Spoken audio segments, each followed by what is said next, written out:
Realizing you. Ladies and gentlemen, I would like to share this quote. Family is like a branches of tree. We all grow in different directions, yet our root remains as one. In every success story of a superhero, there will be someone behind that gives the strongest support. That is the family of Yang Bahagia Tan Sriani. We are all honored to have the lovely spouse of Yang Bahagia Tan Sriani, that is Yang Bahagia Tan Sriani, and Mr. Ismail as well today. With that great pleasure, ladies and gentlemen, we'd like to call upon Mr. Ismail bin Tan Sriani to come forward to read the citation. Please welcome.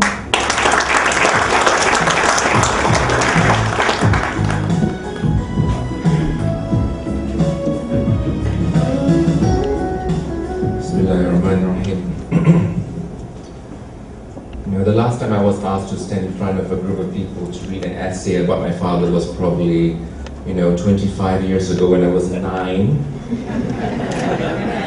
But this time around, I have the privilege of reading a tribute, but before a group of very distinguished guests. To introduce the man who we are honoring today. Assalamualaikum warahmatullahi wabarakatuh, and good morning, Tan Sri Lemogi and Puan Sri, Datuk Sri Azman and Datin Sri, the top brass of TNB and the Board of Directors, Datuk, Datin, ladies and gentlemen. I guess I should start at the very beginning. It was a little over 3 years ago when one of my father's trusted doctors and friend came clean with me about Dad's health condition. It was delivered very businesslike to conceal the heaviness of his concern. After getting over the initial shock, we dealt with it the best way we knew how, with humility, dignity, and plenty of humor. For us, the medical condition has become both a bane and a blessing for the family. While we deal with its inconveniences, it has also brought about an outpouring of love, compassion, and support from many people. We suddenly realized the true size of our extended family. People of various races, religious denominations, and from many generations. So on a typical day, our Shah Alam home is rarely void of visitors. And if you inspected the library, you will find enough stash of traditional medicine and bird's nests to start a pretty lucrative business. And as you can tell from my father's very youthful complexion, the bird's nest do work. Time does seem to tick a little bit faster these days. The medical news precipitated many things. Our spiritual journey, for instance, a deeper appreciation and gratitude for everything, and heightened sense of meaning.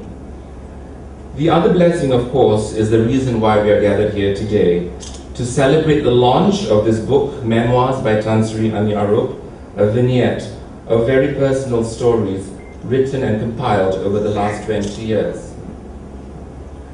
I should share with you that until I was in my late 20s, I was actually very shy of my father. He was for me larger than life.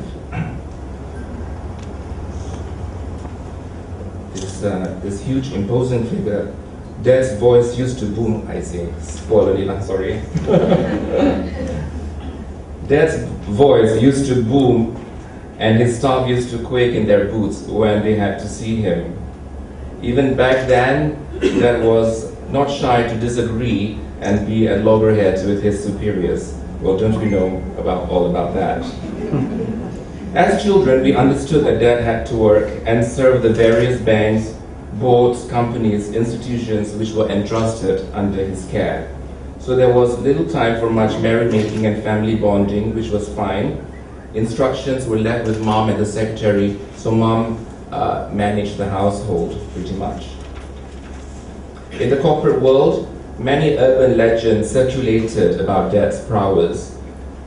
There was an incident at an AGM in the late 80s where a typical noisy and boisterous shareholder, famous for his acid remarks and probing questions, suddenly had a fatal heart attack mid-sentence and dropped in the middle of the ballroom.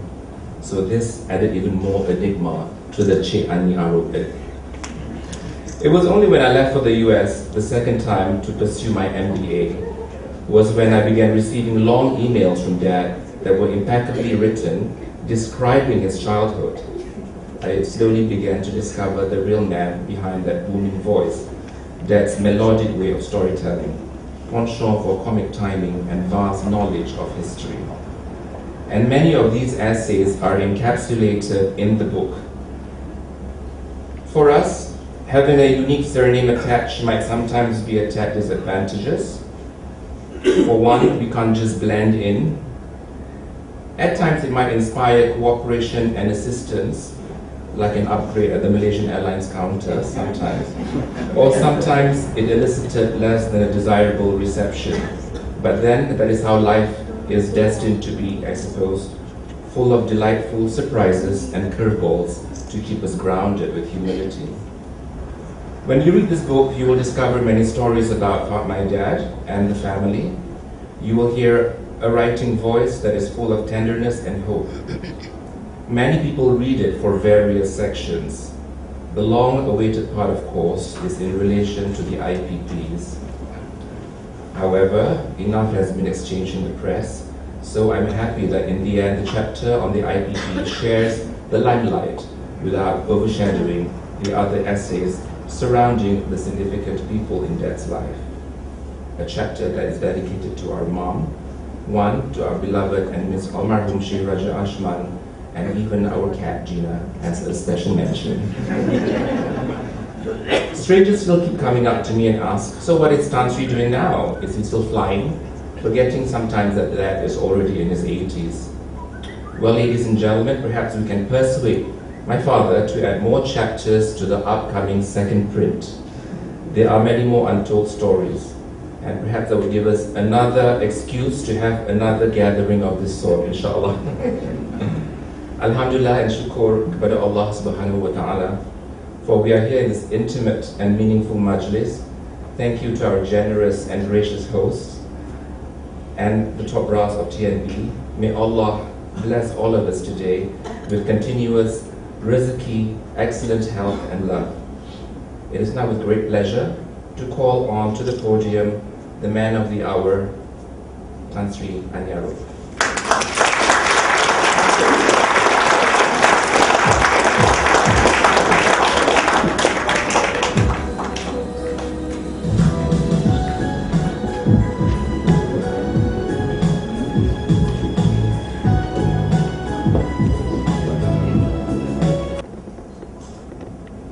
I came here with a prepared speech, but I was told by my family to keep it short and simple. So I have some notes. Try to find a page.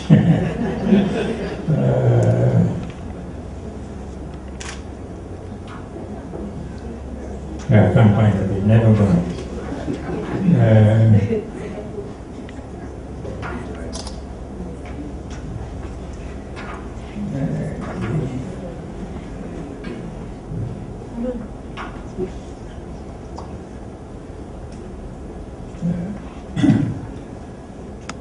Never mind.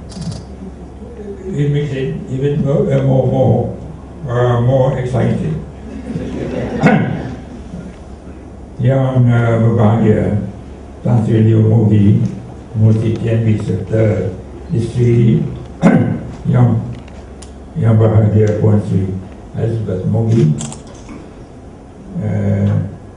yang berbahagia Datuk Sri Engineer Azman Muhammad dan Datin Sri Nur Afizah Ahmad Nur, ahli-ahli lembaga pengarah TNB, barisan pengurusan tertinggi TNB, wakil-wakil kesatuan TNB dan para tugas. I must thank you all for gracing this occasion. Particularly, I want to thank Tan Sri Muhyi for agreeing to have this in Ilsas, and Dato' Sri Azman to coordinate everything, to run it very nicely. Now, this all began about 4 years ago, when I wanted to renew my flying license at the age of 78. But I was told to check in at the nearest hospital, ASAP, as soon as possible. So I went in.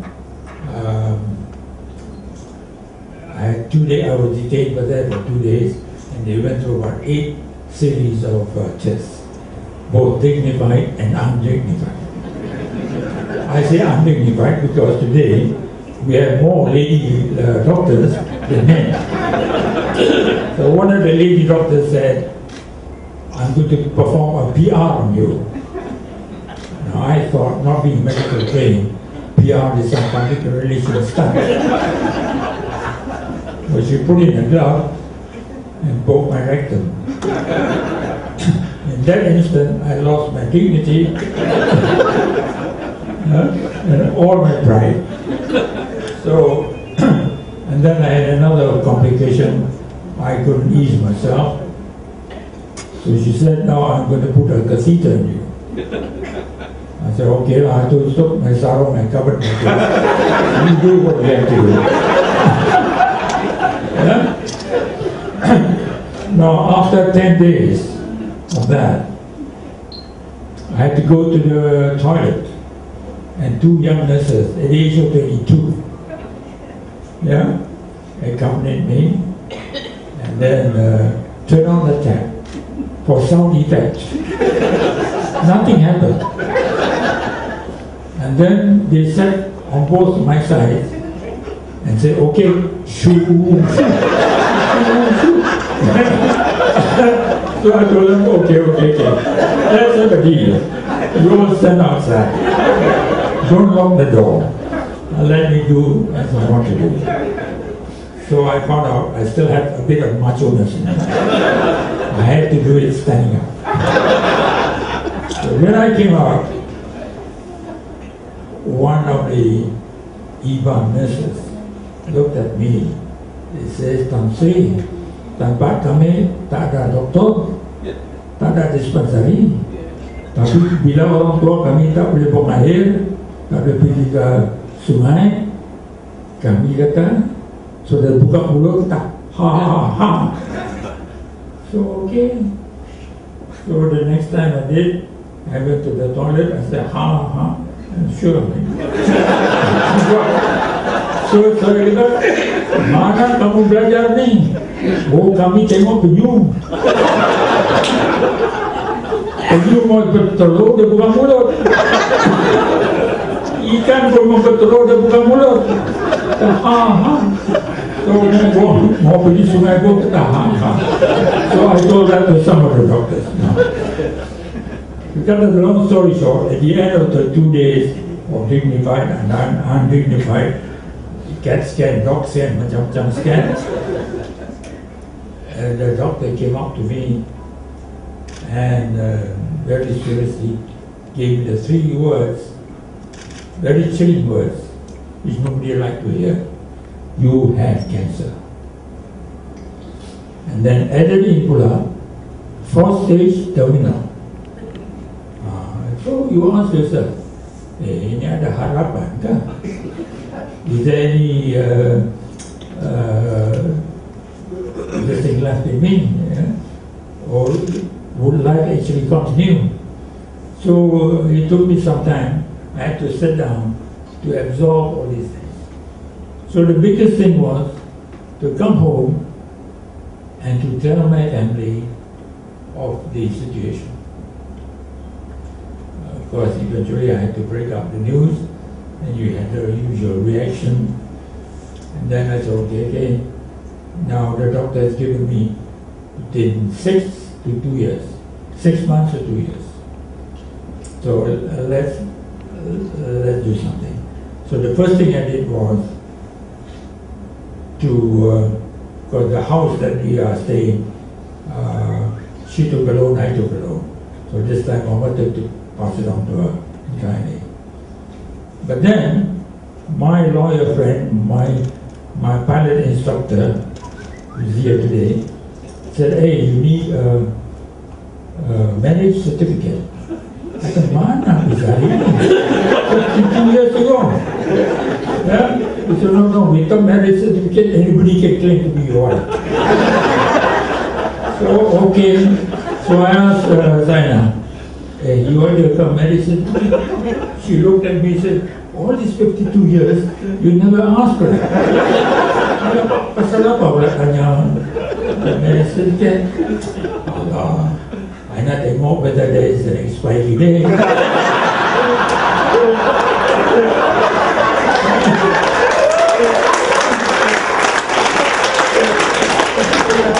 Kalau ada expiry date, I want to renew.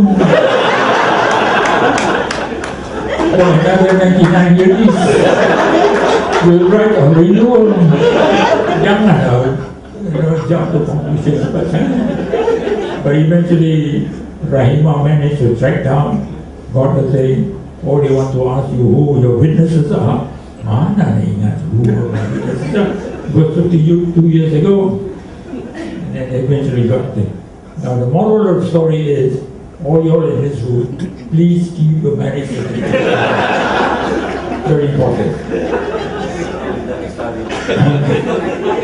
So, from 6 months, it went to 2 years. And then a lot of people ask me, how did you manage to outlive what the doctor told you?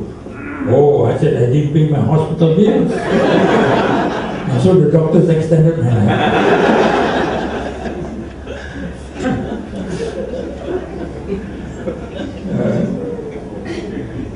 Now, I must, so once you're given the 6 months, what do?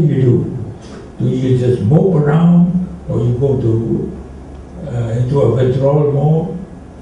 A lot of people that I know, when they were told that they had cancer, they go into a withdrawal mode. They don't want to meet anybody, they want to talk to anybody, and then live the last few days or last few months in bitterness. Now, my advice is, if you have this sort of medical challenge, there's no need to be bitter. Concentrate in getting better. Because this medical challenge will either break you or make you. The choice is entirely yours. But keep a bit of sense of humor, because that softens a bit of the blows that life delivers. That's susah sikit lah. Now, I want to recognize here Tan Tira Buzarin. A lot of people talk about Ilsa, Unit 10 and so on. Now, I was able to see a bit further because I stood on the shoulders of giants, and he is one of the giants.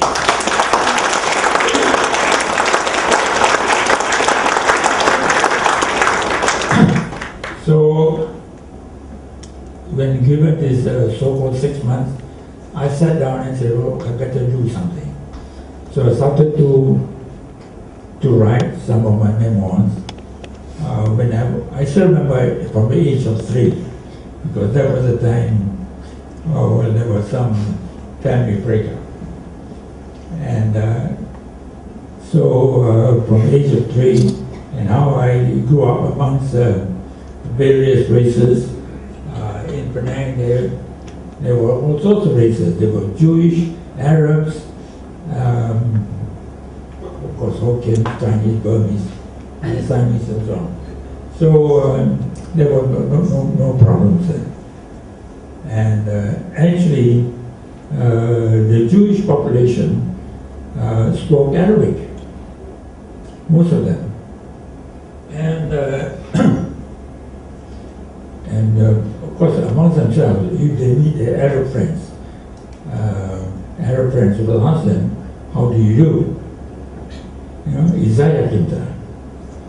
The answer is, they have to give a full reply. Ana khair, I am good. But that is not all.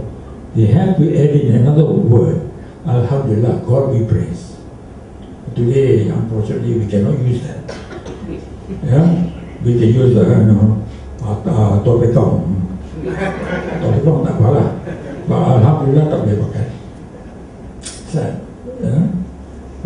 So that's where I brought it. And then at the age of 5.5, I was literally dragged and put in the mission school, in the Catholic mission school. And I, a Jewish boy, went to a Catholic school. And of course the Catholic lay brothers did not know how to handle us. And so put the bars a little higher for us. That we had to participate in prayers and so on and so forth and so forth. And because of that, I was nearly kicked out of school. Because came to Bible history. And lay brother talked about Abraham not having any sons. So Angel Gabriel appeared and said, you take the Egyptian maid to the desert. I think that was the first jealousy recorded in the Bible. So because Sarah did not want Hajar to be around, so Hajar had to go out.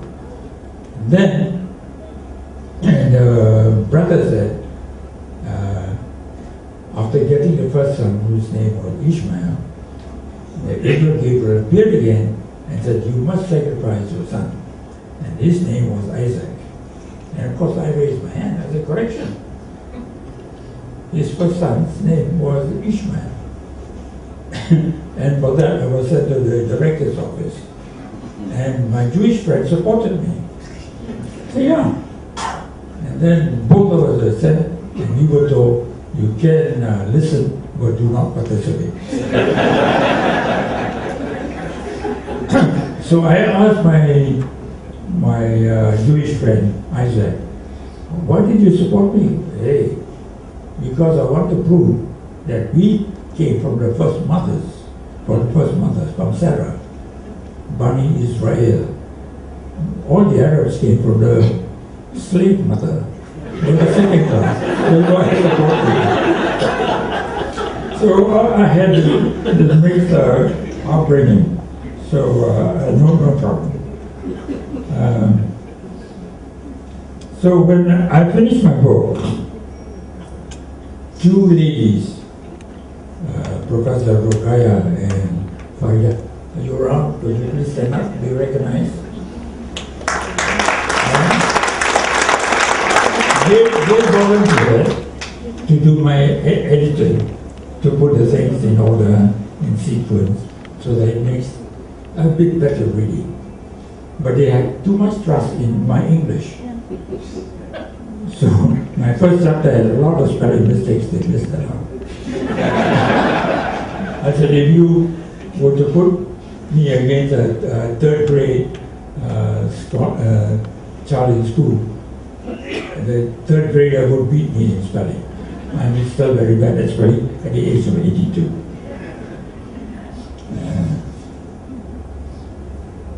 Now, I'm running out of time now. No, in conclusion, I'd like to say this. In all my near 82 years of life, of course I made some silly things to my family, to my close friends, to my work colleagues. Here I ask for your forgiveness. And to those whom I have helped, supposedly, I wish I could have done more. And to those that I did not help, I hope you will understand. But to those who have helped me, especially in the last 4 years, I don't know whether Dato Sri Khalil is here. He brought it up to the board to have my expensive medical bills picked up by TNB, and to my family, to my close friends who are here, my supporting friends, I say thank you very much. And with this, thank you again. And I said, well, hope to see you all again soon. Thank you.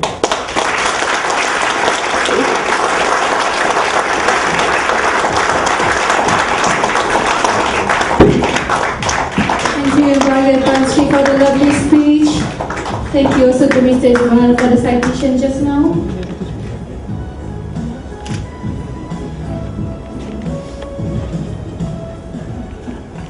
Hadirin sekalian, seterusnya majlis dengan penuh hormat mempersilakan Yang Bahagia Tan Sri Yomogi Pengerusi TNB untuk memberikan ucapan dan seterusnya melancarkan Memoir of Tan Sri Ani Arope. Dipersilakan.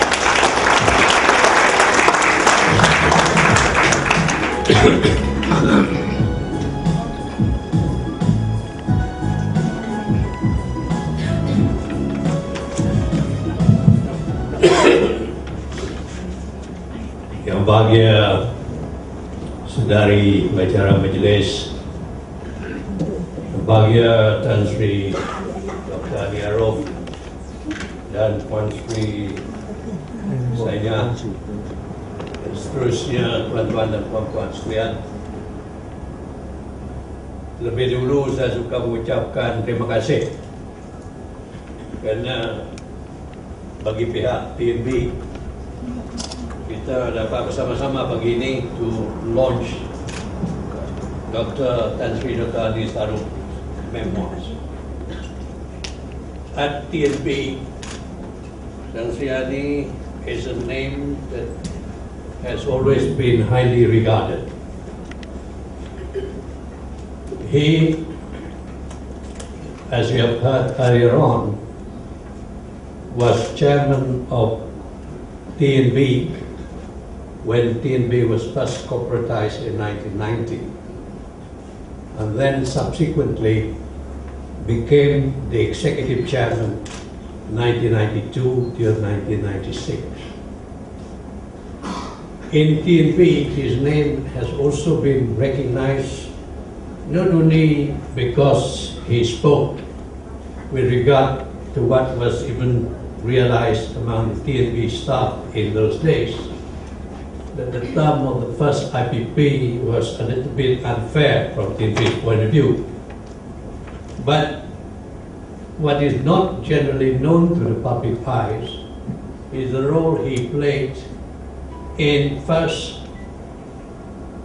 expanding the road of Alsace, where we are now in, which was started earlier than his time.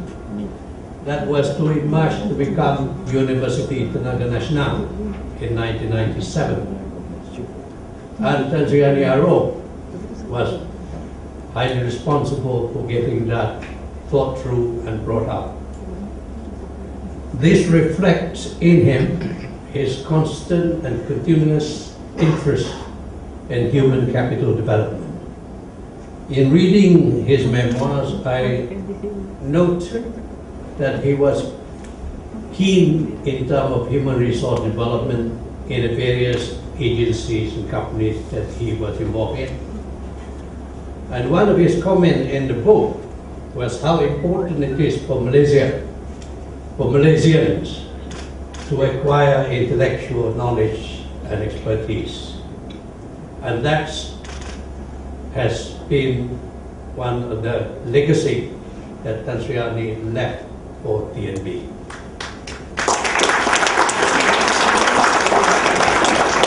So when the idea of launching this book at TNB was mooted, I was at that time in the Channel Islands, in Guernsey, and somebody SMS'd me and asked whether it would be all right if we were to have this book launched at TNB. And of course, Tan Sri, I was delighted to say yes, we had to do it. And Tan Sri Asman also agreed with that.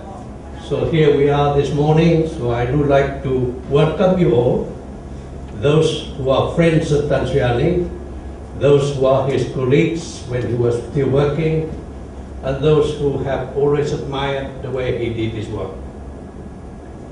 But as we have heard from his son, and also from Tan Sri Ani himself, it is not just because of his role in TNB that we are here. It is much more important than that, because in the content of the book, you will come to realize that in him and his life, there are a lot of things that we, Malaysian of 2013, Malaysian of 2014, have a lot, I think, to think through and glean some lesson from them. Tan Sri Ani was referring to his background in school, when his best friend was a Jewish boy. He also narrated a little story when he was in Lincoln College in New Zealand, when an Anglican priest questioned why Muslims could not eat pork, and make a bit of a very comment that priests should not have ever made. And Ani was able to correct him by quoting a verse from the Bible, Leviticus, I think it was. That put the Anglican priest in his place. There was no further comment with regard to that topic. Similarly, currently there's still a continuing debate on the use of the word Allah. Again, Tan Sri Ani referred to it just now. And in his book, he made quite clear that others could also be allowed to use it. And of course, for me, that has a very personal dignity to it. Because in the Iban language, when we pray in Christian faith, we have to use the word Allah Ta'ala to refer to God. And if not Bahasa, it is Iban for me. So it is that element of acceptance, that element of tolerance, that element of openness which weaves through the pages of the book is another main point which I think is worth noting in reading memoirs that Tan Sri Ani has written. So yes, let me once again say how delighted we at TNB is being associated with Tan Sri Ani's memoirs. One of the early part of the book refers to how Professor Noor Farida and Professor Rugayat, who together with Tan Sri Ani are all Fulbrighters during their time, were taken with the fact that Tan Sri Ani, as we have seen earlier this morning here, has this element of humor always with him. And in the book it says the two editors, at least the way I interpret it, were much impressed with the element of humor that was it, and persuaded Tan Sri Ani to make sure he has his memoir written. And I hope that was one of the reasons, other than the personal health challenge that he faced, helped to further convince Tan Sri Ani that the memoirs is worth writing. And I think that both the editors are here with us this morning. I do like to acknowledge them as well, Tan Sri, if you don't mind.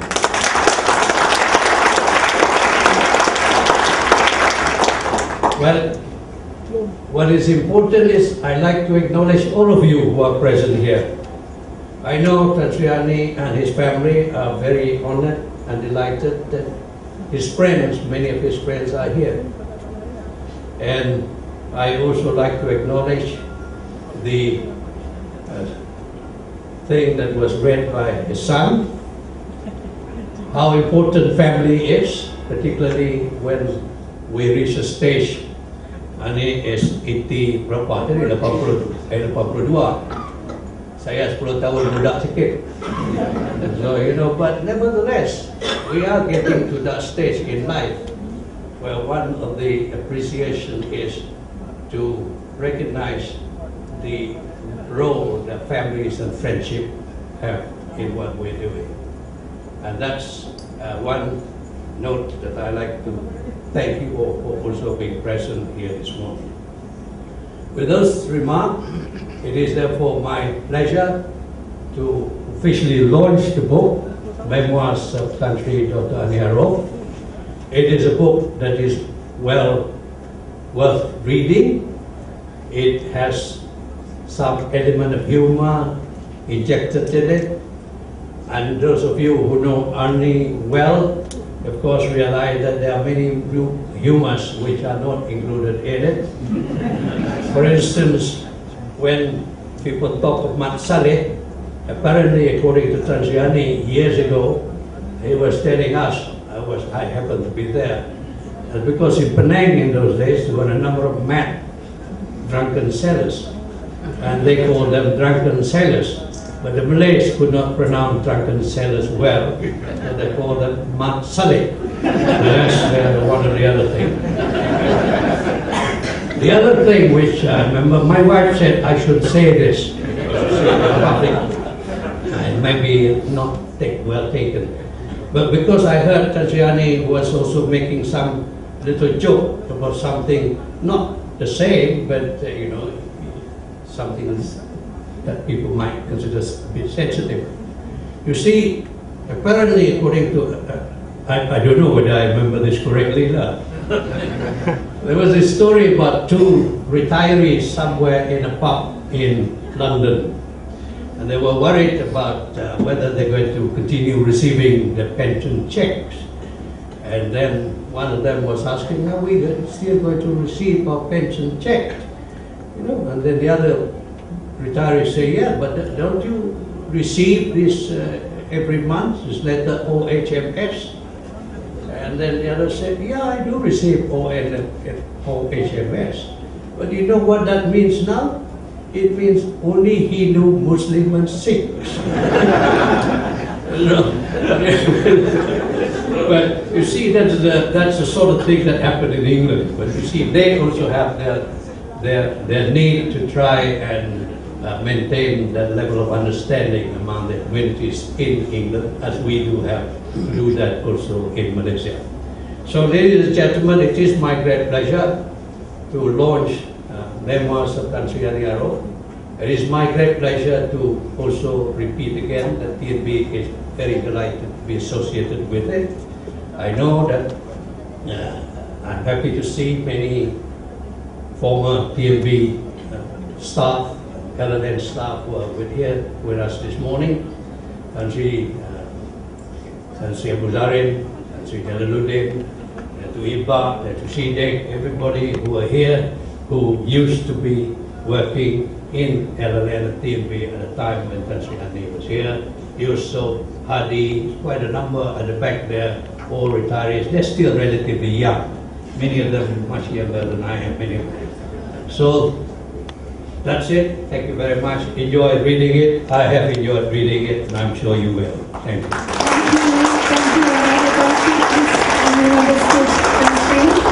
I would like to invite stage as well, Yang Bahagia Tan Sri Dato' Dr. Arope and Yang Bahagia Dato' Sri Engineer Azman Muhammad to join for the launching.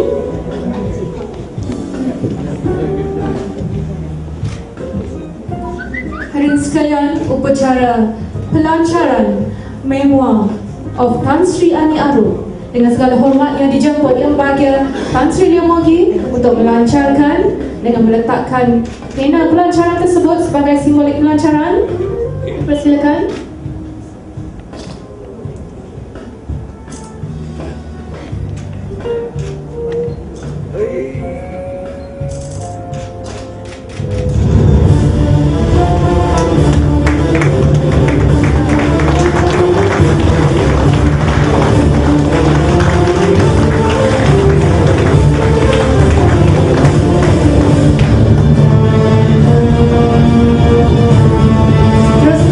Yang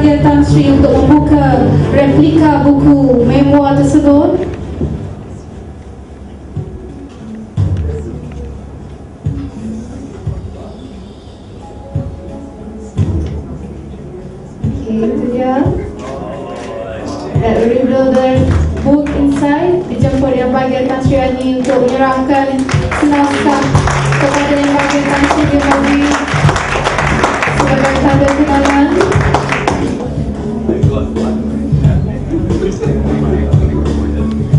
Dan ini satu lagi kepada yang bahagian Datuk Sri Let's have a group photo, Tan Sri.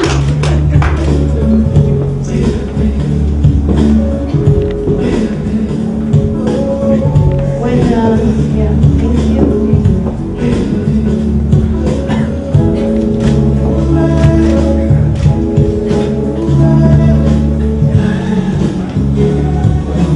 Ladies and gentlemen, let's give another big round of applause for the launching Memoir of Tan Sri Arope. One good reason why this book should be on every home is only 143 pages, it's easy to read and will definitely give you a true story of a hero that will touches your heart. Untuk makluman hadirin sekalian, sempena pelancaran pada hari ini, buku tersebut ada dijual dengan harga yang sangat istimewa, iaitu hanya RM70, di mana harga pasaran adalah RM80 senaskah. Jadi jangan lupa bawa pulang buku tersebut yang ada dijual di ruang lega seminar ini. Bagi pihak yang bahagia Tan Sri Ani Arope dan keluarga, ribuan terima kasih kepada semua atas kehadiran sekali lagi. Terima kasih kepada yang bahagia Tan Sri atas pelancaran. Seterusnya para jemputan dijemput untuk menikmati jamuan yang disediakan di luar Dewan ini dan di atas bahagian atas. Terima kasih, sehingga berjumpa lagi. Wassalamualaikum warahmatullahi wabarakatuh. Salam sejahtera.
Nama dia banyak cerita Kelantan.